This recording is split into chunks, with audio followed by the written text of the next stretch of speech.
Mummy जी, कल मेरे भाई के लिए लड़की देखने जा रहे हैं मेरे मम्मी पापा। तो मम्मी ने मुझे भी बुलवाया है फोन करके, और सुधीर जी ने भी मुझे जाने को बोल दिया है। तो मैं परसों जाऊंगी अपने मायके।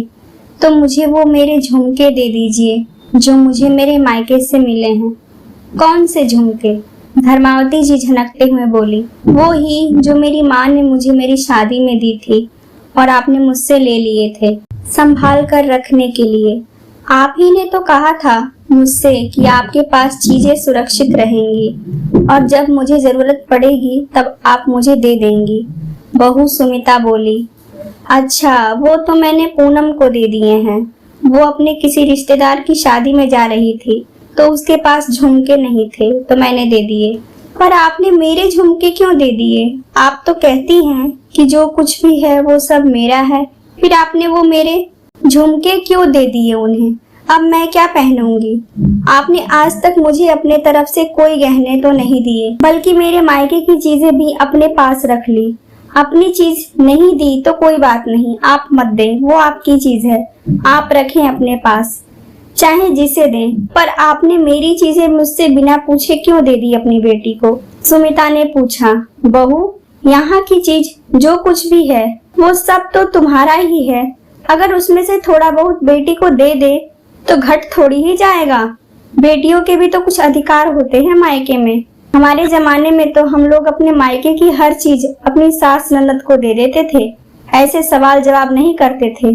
तुम्हारा एक कान का झुमका बेटी को दे ही दिया मैंने, तो तुम तो मुझसे ऐसे सवाल जवाब करे जा रही हो। धर्मावती जी चिढ़ते हुए बोली। मम्मी जी, ये तो चिढ़ने वाली बात ही है। आपने मुझसे बिना पूछे ही मेरे वो कान के झुमके दीदी को दे दिए। अरे तो पहनने के लिए ही दिया है, कोई हमेशा के लिए नहीं दिया जो तुम इतना हंगामा कर रही हो। तो कम से कम एक बार मुझसे पूछ तो लिया होता। और हमेशा के लिए बेटी को ही क्यों देंगी आप? कभी मुझे कोई चीज दी है आपने? हमेशा के लिए मेरे मायके से मिले गहने आपने जो मुझे चढ़ाए थे, वो मेरी मुंह दिखाई में जो रिश्तेदारों ने जो मुझे दिए थे, वो भी सब तो आपने अपने पास ही रख लिए। यहाँ का एक गहना भी आज तक आपने मुझे पहनने को नहीं दिया। जब भी मैं मांगती हूँ तो आप मेरे मायके वाले गहने पहनने को ही दे देती हैं। अगर मेरे मम्मी पापा ने मुझे कुछ गहने नहीं दिए होते तब तो मैं यूं ही भिखारन की तरह रहती। लगता ही नहीं कि मैं नई नवेली शादीशुदा दुल्हन हूँ जो कुछ दिन पहले ही ब्याह करके आई हूँ। अरे ऐसा भी क्या दे दिया तुम्हारे मायके वालों ने जो इतना बन रही हो? एक झुमका, एक पतली सी चेन और 2 अंगूठी, यही तो लाई हो अपने मायके से। अरे हमने भी बेटी ब्याही है, हमने तो अपनी बेटी को मांग टीका, नथिया, एक भारी चेन, अंगूठियां और सोने के कंगन भी दिए हैं।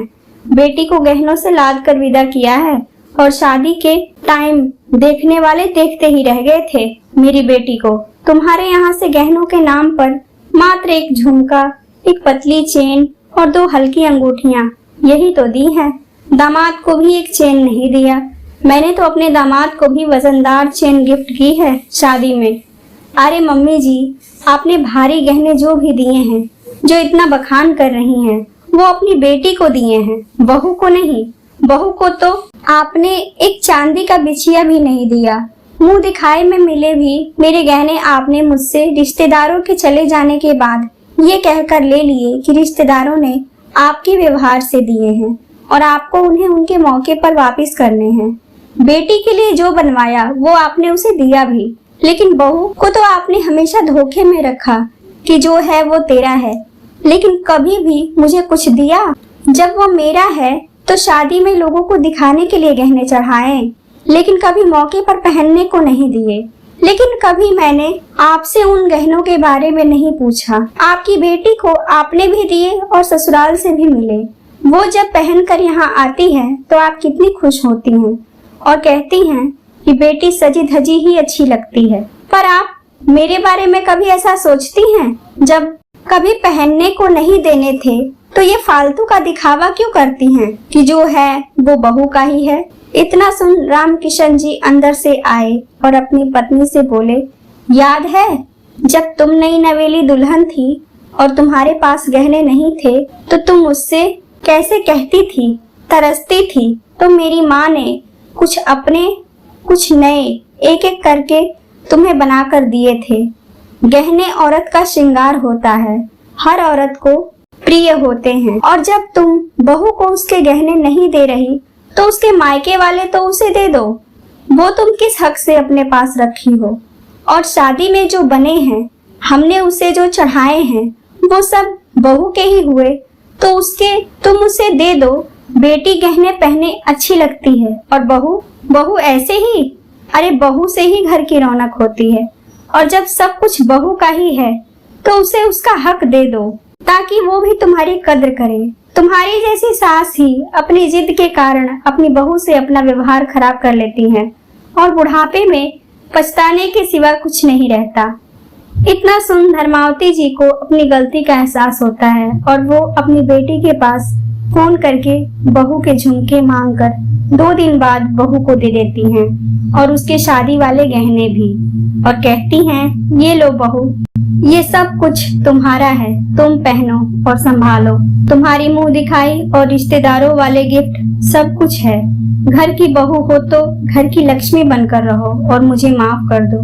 इतना सुन सुमिता सास के गले लग जाती है।